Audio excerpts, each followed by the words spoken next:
এমন কোনো মানুষ নাই যার জীবনে দুঃখ নাই, কষ্ট নাই। সবার জীবনে দুঃখ কষ্ট আছে।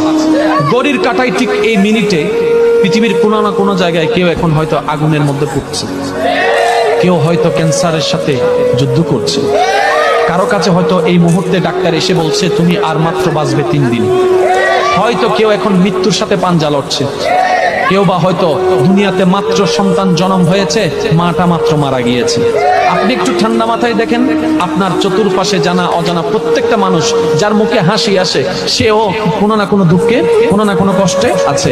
দুঃখ ছাড়া মানুষ হয় না, কষ্ট ছাড়া দুনিয়া হয় না, এটাই বাস্তবতা। আর এই চির বাস্তবতা, চির সত্য কথাটা যে যত দ্রুত মনের মধ্যে বসাই নিতে পারবে, সে তত দ্রুত সুখের সন্ধান পেতেই থাকবে। বলেন সুবহানাল্লাহ। একটা কথা সর্বদা মনে রাখবেন, আপনি যদি এখন পৃথিবীর সর্বশ্রেষ্ঠ দুঃখী মানুষটার পাশে যদি আপনি বসে থাকেন, তারপর আপনার